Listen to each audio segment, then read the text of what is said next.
Mamu na akwaba ede ba Kintu TV netifo na ne nkonkohwe eye NPP akachi na yene nim se on the 31st of January 2026 NPP delegate wakoto aba no mu Kenedy on NDC amanukun beginem in the year 2028 netifo yene nim se eye Dr.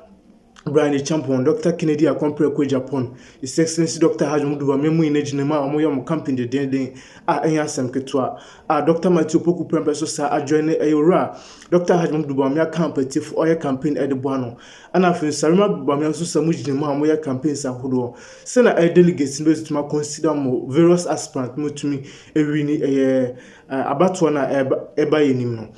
The team for shockingly, Felix Ofosu Kwakye on the government spokesperson Agyapong at the in similar between for Yasem Ketua say, and Kabianka delegates no into Abanama Kenedy Agyapong Adentiana if said Dr. Agyapong Elusu Dodo Olusu around 1.7 million votes and Yasem Ketua in Tabianka Umunchusu another person a delegate in a bit to me as support no to me a winning elections. No could tell some Felix Ofosu Kwakye shockingly. Or the two concerning Kenedy Agyapong. Having been the running mate for that long and having lost an election, I beg your pardon, he's likely to carry favor with NPP delegates, purely born out of sympathy. The fact that he's made some effort, so let us push him so that he's able to add a bit more effort to win the election. So that's, for me, it's really not an issue. It won't be surprising that he emerges. The last time round, when he had all the establishment backing him, he clawed just above 60% or so. This time, he does not appear to have the backing of the establishment. And I've said it here before. They may deny it, but everything indicates that he doesn't have the support of President Akufo-Addo either. Because you see key Akufo-Addo supporters, people who are extremely loyal and are currently even working around President Akufo-Addo, even in his capacity as former president, supporting Brian Agyapong. So it gives indication that perhaps the establishment support is elsewhere. But I still think that he will sail through. What remains to be seen is the margin by which he would win. I heard, as I walked in, I heard Manjabu's recite a litany of what he believes to be Dr. Bamia's attributes. But exactly, see, all of that doesn't matter in an election, trust me. Because all the qualities that Manjabu's listed, and all the qualities that my brother here would have listed about him, and what his supporters will say about him, you can find in 1,001 people in Ghana.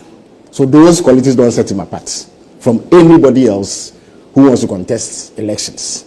The defining thing for the electorate, and you see, the Ghanaian electorate, as is the case with every electorate everywhere in the world, are rational decision makers. When they go to the polls to vote, they vote because of something. 99.9% of those who go and vote do not have any personal affiliation or connection with the people contesting elections. They don't know them. They are not their family members. They are not their friends. They may not even have seen them before. What defines their decision making is what they expect will be the outcome of that decision. And we have seen Dr. Bamiya before.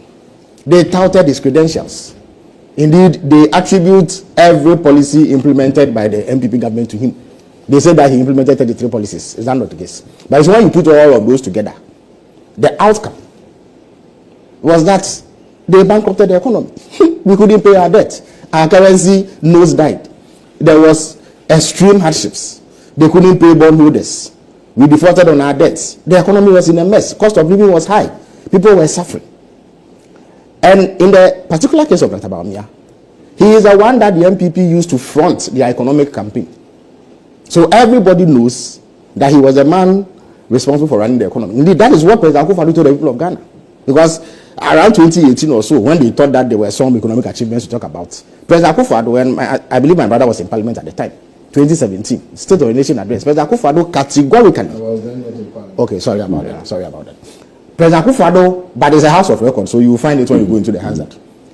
President Akufo-Addo categorically stated that whatever economic gains had been achieved at the time was due to the brilliance of Dr. Bamiya. So when the economist turns out, it is Dr. Bamiya who will carry the can, and that is what Ghanaians associate him with.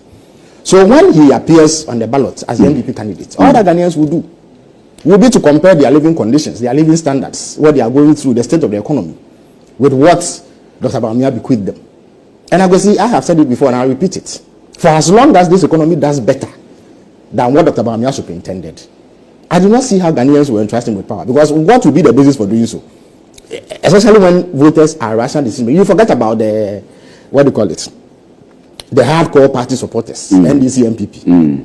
There's an unfortunate saying that we politicians like to bandy about, even if you put a goat here, we'll vote for him. It's the most unfortunate, because it tends to denigrate and belittle the capacity of voters. It's the most unfortunate thing. Yes. But I guess the meaning is that people are loyal to political parties. And even the NPP themselves are saying that, they have about 2 million supporters who didn't show up to vote. I could say, why would 2 million NPP supporters not show up to vote? If indeed the NPP had so performed that living conditions were great, the NPP supporters were feeling good about themselves, why would they not go out and vote? Even if we were to accept, I dispute that, but even if we were to accept at face value what they are saying, it means that their own supporters were disappointed in their performance. So they didn't go out to vote for them. That is, if you accept the narrative that they are trying to churn out. So how do you then expect those who do not belong to the NPP to react to Dr. Bawumia if he appears on the ballot? So whereas he is the strongest contender in the current NPP internal primaries, he would also be their biggest weakness going into any election that he contests, for as long as the economy does better than what he inherited. So it is a calculus that NPP delegates must factor in. Sometimes emotions trump sound reason. We are humans, so sometimes emotions get the better part of us. Sympathy can get the better part of us. But if you are an NDC, NPP strategist, and you wish the party well, and you take an objective position in terms of designing a strategy that will best suit the NPP and deliver victory, you must think about this carefully, whether or not he best represents your aspirations, given the circumstances that prevail currently. It is not an easy thing to do for many people, but somebody in the NPP must be doing some thinking and analyzing what the stakes may be. The truth is that if you brought, and I'm not a fan of Agyapong, but trust me, Akwesi, I'm not campaigning for him. He has his own flaws. But the point is that if Agyapong was a candidate, there are things you could hold against Dr. Bawumia that you cannot hold against him.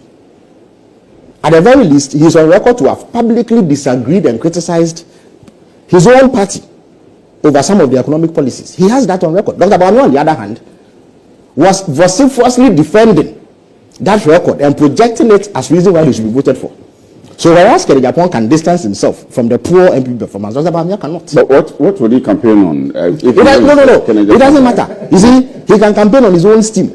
And I'm talking political strategy. He can campaign on his own steam. He can say, how do you strategize for us? No, I'm not strategizing for you. You see, let me finish. If Agyapong wins the 2028 elections, will be a foregone conclusion for you. I'm saying that they want. Let me finish. No, but if you see, if you let me land, because of the time, let me land, please. You had your say while I was here. You see, I'm not campaigning for anybody. I'm telling you what the objective reality is. I'm not the one who will choose an NPP candidate, but I'm telling you that if anybody was doing serious strategizing in the NPP, they will factor these in. Who best represents our interests at the ballot, not the brouhaha and the excitement that surrounds internal primaries. Dr. Bawumia's record is abysmal. He cannot take it to the market. That is the honest truth. The average Ghanaian who today has seen a reduction in the cost of living, and there's an empirical basis for it. At the very least, when he goes to the pump, he buys fuel much cheaper than he did under the NPP. The businessman who gets dollars at a cheaper rate now than the NPP, what business would he have voting for somebody who took the dollar to 17 cedis on the forex market? Why would they vote for somebody like that? Who would want to choose a worse situation over a better situation when the evidence is glaring?